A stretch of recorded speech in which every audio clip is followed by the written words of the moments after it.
परीक्षा के विषय में जान लेते हैं, क्योंकि परीक्षा के विषय में भी थोड़ी बहुत जानकारी आपको होनी चाहिए। तो परीक्षा के विषय में थोड़ी सी सामान्य सी जानकारी हम आपको दे रहे हैं और आप इसको समझिएगा।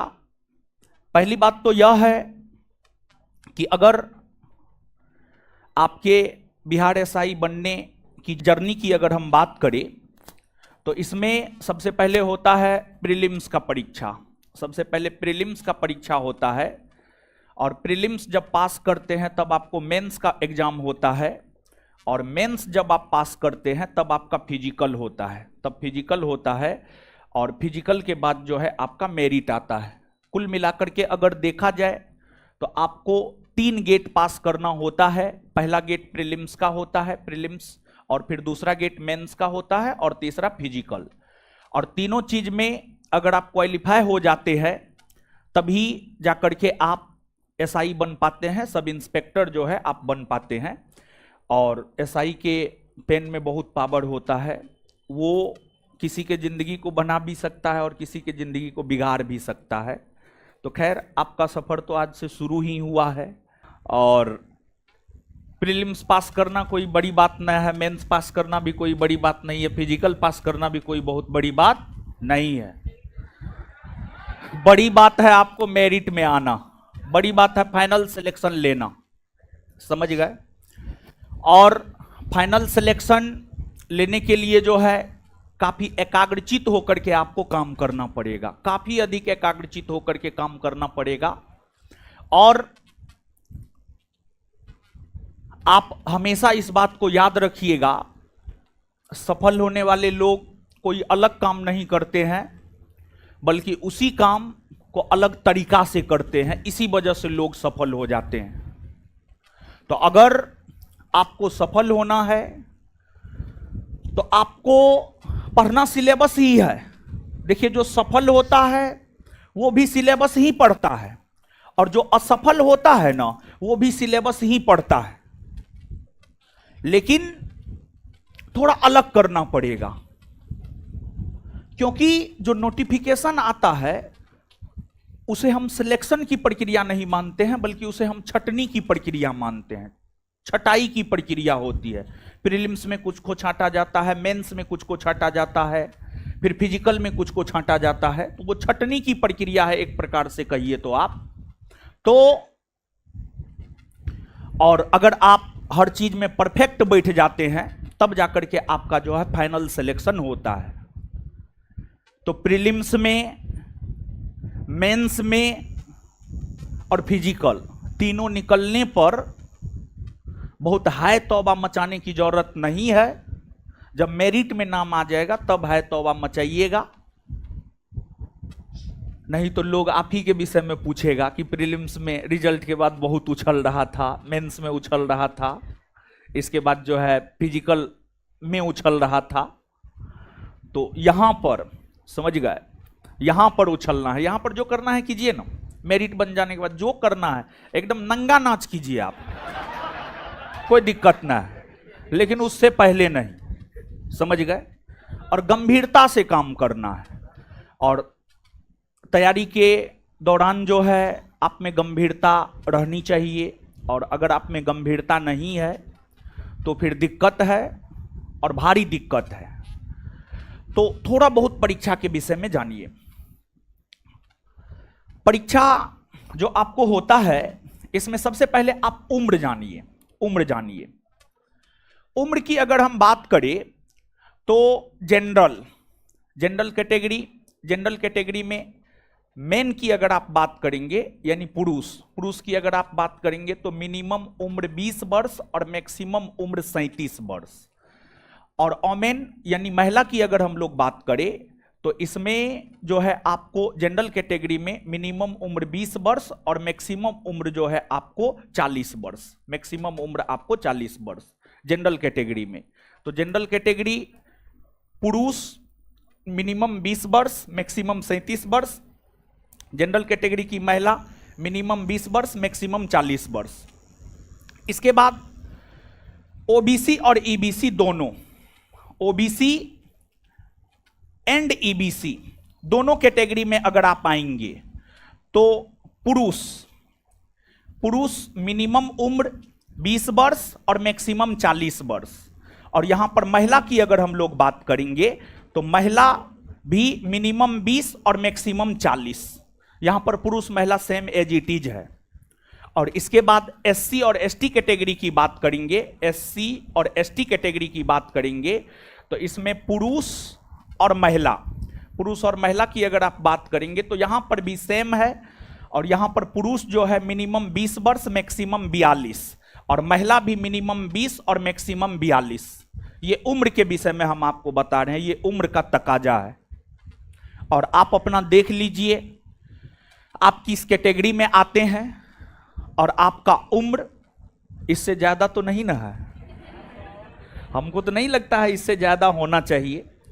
तो कुल मिलाकर के अगर देखा जाए तो आप सब लोग इस परीक्षा का फॉर्म भरने के लिए एप्लीकेबल हैं और परीक्षा देने के लिए भी जो है आप लोग एप्लीकेबल हैं। तो ये उम्र का तकाजा हो गया। उम्र के बाद इसके बाद एजुकेशन क्वालिफिकेशन। एजुकेशन क्वालिफिकेशन की अगर हम बात करें तो आप ग्रेजुएट होना चाहिए।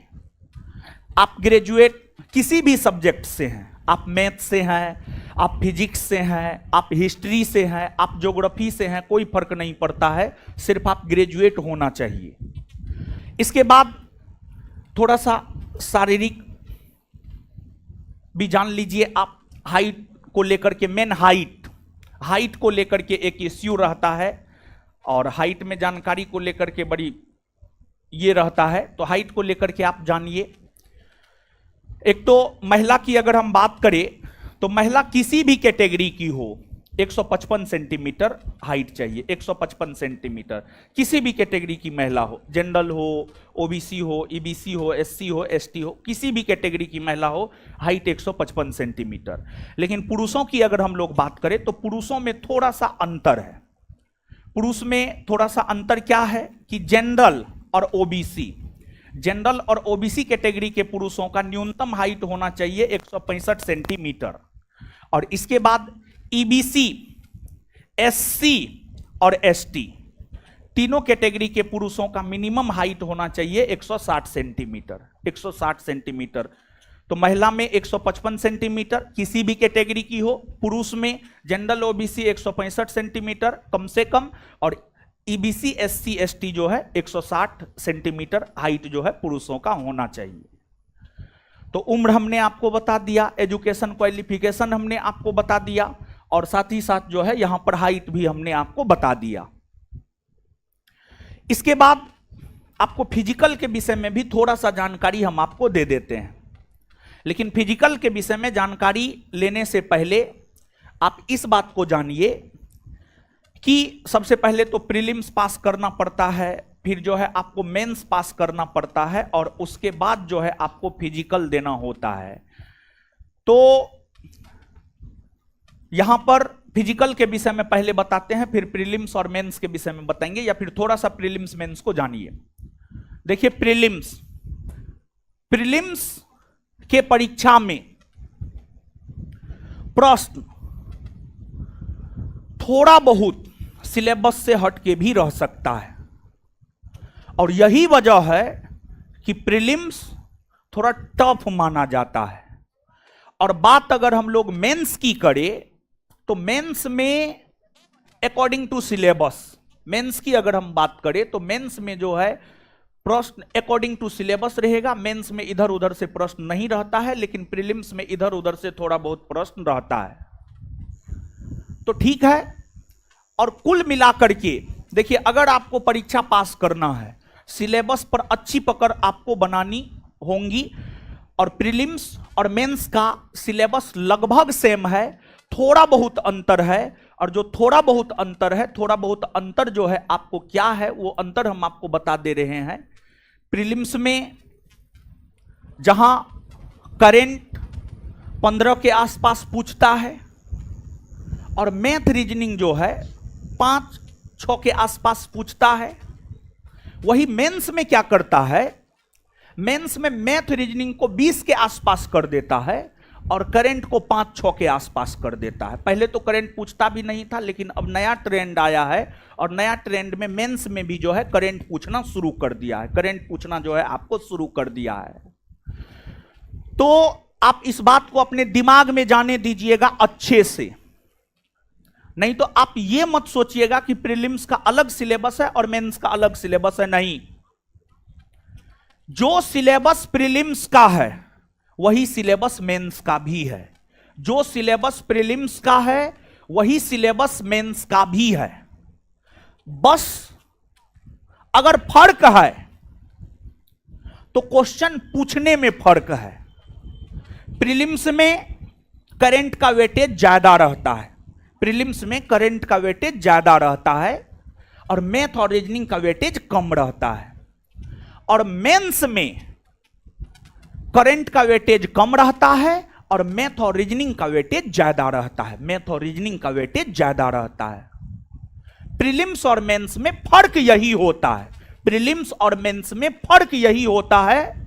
लेकिन अगर बात सिलेबस की करे तो प्रीलिम्स और मेंस का सिलेबस दोनों सेम है। और अगर बिहार एसआई में रिजल्ट लेना है तो रिजल्ट आपका जीएस से हो जाएगा, लेकिन अगर मेरिट बनाना है तो मैथ रीजनिंग में एक्यूरेसी 100% नहीं सही तो 80% से तो कम होना भी नहीं चाहिए। मतलब अगर 10 गो मैथ रीजनिंग पूछा है तो 8 गो से कम मैथ रीजनिंग आपका सही नहीं होना चाहिए। अगर 20 गो पूछा है तो 16 गो से कम मैथ रीजनिंग आपका सही नहीं होना चाहिए। 16 से 17 हो सकता है, 16 से 15 नहीं होना चाहिए। 16 से 15 हुआ ना, मेरिट में आपका नाम नहीं आएगा, और 16 से 17 हुआ तो मेरिट में आपका नाम आ जाएगा। तो मेरिट मैथ और रीजनिंग पर निर्भर करेगा। और आप जो ये दिमाग में लेकर चलते हैं जीएस पर हम रिजल्ट ले लेंगे, जीएस पर आप रिजल्ट ले सकते हैं, मेरिट में आप नहीं आ सकते हैं। मेरिट में आने के लिए मैथ रीजनिंग पर भी आपकी पकड़ होनी चाहिए। और जो नया नोटिफिकेशन आना है, आप मान करके चलिए इसमें नहीं कुछ तो लगभग 7 लाख के आसपास कैंडिडेट बैठेंगे, 7 लाख, उससे कम नहीं। क्योंकि पिछली बार ही 6.5 लाख लोग बैठे हैं।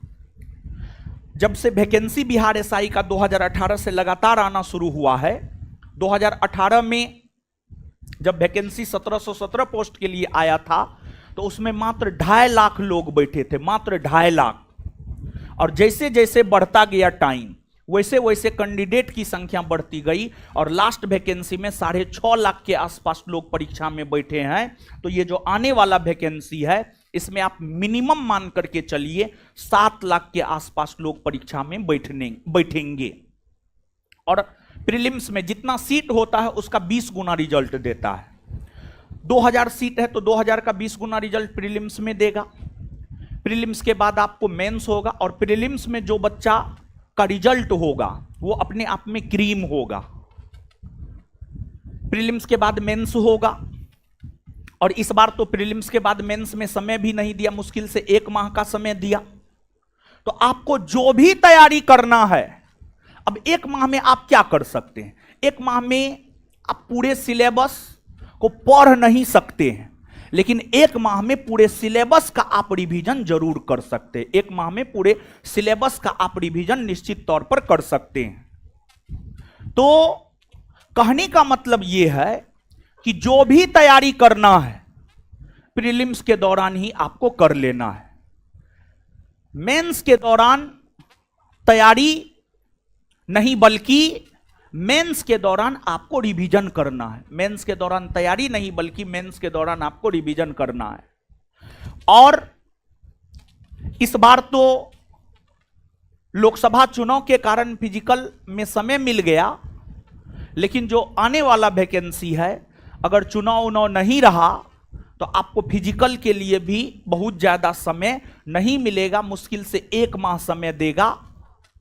और जिनका लक्ष्य यह है कि हमको सब इंस्पेक्टर ही बनना है, तो उन्हें तो हम यह भी कहेंगे सप्ताह में कम से कम 2 से 3 दिन आप अभी से थोड़ा बहुत ग्राउंड निश्चित तौर पर जाइए। अगर आपका लक्ष्य बिहार एसआई ही है, सब इंस्पेक्टर ही है, तो आप 2 से 3 दिन निश्चित तौर पर जाइए। और एक बात आप याद रखिएगा कि अगर सफलता चाहिए तो एक लक्ष्य को पकड़कर उसी के अकॉर्डिंग काम करना पड़ेगा। आप ये चाहिएगा कि हमारा सिलेक्शन एसआई में भी हो जाए, बिहार एसएससी में भी हो जाए, बीपीएससी में भी हो जाए, रेलवे में भी हो जाए, तो आपका सिलेक्शन कहीं नहीं होगा। लेकिन अगर आप एक लक्ष्य को पकड़ करके उसको प्राप्त करने के लिए शिद्दत से मेहनत करते हैं तो निश्चित तौर पर जो है आपका रिजल्ट होगा। तो कहने का मतलब यह है कि प्रीलिम्स में 7 लाख के आसपास लोग बैठेंगे, 2000 के आसपास वैकेंसी आना है, तो 40-50 हजार मेंस के लिए क्वालिफाई करेंगे। मेंस में 40-50 हजार के आसपास लोग बैठेंगे, जितना सीट होगा उसका 6 गुना मेंस में रिजल्ट देगा, तो लगभग 10 से 12 हजार के आसपास मेंस में रिजल्ट देगा। फिर लोग फिजिकल में जाएंगे, 10 से 12 हजार लोग फिजिकल देंगे, और कुछ लोग फिजिकल क्वालिफाई करेंगे, कुछ डिस्क्वालीफाई करेंगे, और फिर मेरिट बनेगा। जितना सीट होगा उतना के लिए ही मेरिट बनेगा। अब मेन फिजिकल को लेकर के यहां पर हमें समझाना है। फिजिकल की अगर हम बात करें, पुरुष 1600 मीटर आपको दौड़ना है और 1600 6.5 मिनट में दौड़ना है आपको। इसके बाद हाई जंप 4 फीट आपको करना है। फिर आपको लॉन्ग जंप 12 फीट आपको लॉन्ग जंप करना है, 12 फीट लॉन्ग जंप करना है। और फिर आपको 16 पाउंड का गोला 16 फीट फेंकना है। 16 पाउंड का गोला 16 फीट जो है आपको फेंकना है। और यहां पर फिजिकल में वो वाली बात नहीं है कि जनरल कैटेगरी के लोग ज्यादा करेंगे, ओबीसी के कम, एससी एसटी के और भी कम। यहां पर फिजिकल सबके लिए सेम है। फिर महिला की अगर हम बात करें तो महिला जो है 1000 मीटर उसको दौड़ना होता है और 6 मिनट समय दिया जाता है। 3 फीट हाई जंप करना होता है, 9 फीट लॉन्ग जंप करना होता है, और 12 पाउंड के गोला को 10 फीट फेंकना होता है। 12 पाउंड के गोला को कम से कम 10 फीट फेंकना होता है। तो ये है फिजिकल का क्राइटेरिया। अगर आप इस क्राइटेरिया को फुलफिल करते हैं तो फिर आप फिजिकल क्वालिफाई हैं, फिर आपको गेट पास मिलेगा। और अगर नहीं करते हैं तो फिर आपको गेट पास नहीं मिलेगा। और फिजिकल को कोई भी लोग आसानी में नहीं लेंगे, क्योंकि जब इस बार 3 माह फिजिकल के लिए समय मिला, और हमारे ख्याल से 3 माह फिजिकल के लिए बहुत ही अधिक सफिशिएंट होता है। और 3 माह में अगर आप फिजिकल नहीं कर पा रहे हैं तो फिर आपसे फिजिकल होने भी नहीं जा रहा है, समझ गए? तो 3 माह बहुत होता है फिजिकल पास करने के लिए। हम भी इस परीक्षा का तैयारी किए हैं, हम भी फिजिकल का तैयारी किए हैं। 45 दिन में फिजिकल बन सकता है, ऐसा मेरा अपना अनुभव कहता है, और 45 दिन में फिजिकल बनाए भी है। तो फिजिकल को इजी वे में नहीं लेंगे, इसलिए बोल रहे हैं क्योंकि 3 माह जब फिजिकल के लिए समय दिया तब लड़का मात्र 40% पास किया। मतलब 100 गो लड़का अगर दौड़ा तो 40 गो पास किया फिजिकल, और लड़की 60%। इस बार का डाटा हम बता रहे हैं। इस बार जब 3 माह समय मिला है तब लड़का 40% और लड़की 60% फिजिकल क्वालिफाई की है। एग्जाम के विषय में तो हम आपको बता ही दिए हैं। प्रीलिम्स में 100 क्वेश्चन होता है, प्रत्येक क्वेश्चन 2 मार्क का होता है, और निगेटिव भी है। इसमें 1/10 निगेटिव है। 10 गो गलती कीजिएगा तो 1 गो सही वाला कट जाएगा, क्योंकि नोटिफिकेशन देखिएगा तो 0.2 मार्क एक गलती पर कट जाएगा, और एक क्वेश्चन पर आपको 2 मार्क मिलता है, मतलब 1/10 निगेटिव 1/10 है। और 1/10 निगेटिव का कोई मतलब नहीं रह जाता है। प्रीलिम्स में एक पेपर होता है 100 क्वेश्चन का, पास कीजिएगा, मेंस देना होगा। मेंस में 2 पेपर होता है, पहला पेपर हिंदी और दूसरा paper GS. Hindi qualifying nature का रहता है, इसमें भी 100 क्वेश्चन होता है, और मेंस में जीएस पेपर होता है, और इसी मेंस के मार्क के आधार पर बनता है आपका मेरिट। मेन ये है, यहां से आपका मेरिट बनता है। प्रीलिम्स के मार्क के आधार पर आपका मेरिट फेरिट कुछ नहीं बनता है, आपका मेरिट यहां मेंस के सेकेंड पेपर के मार्क के आधार पर आपका बनता है मेरिट। मेन ये है, मेन ये है आपका। और फिजिकल के विषय में तो हम आपको बता ही चुके हैं। हिंदी क्वालिफाइंग नेचर का है, 30% मार्क लाना है, 100 में 30, ठीक है।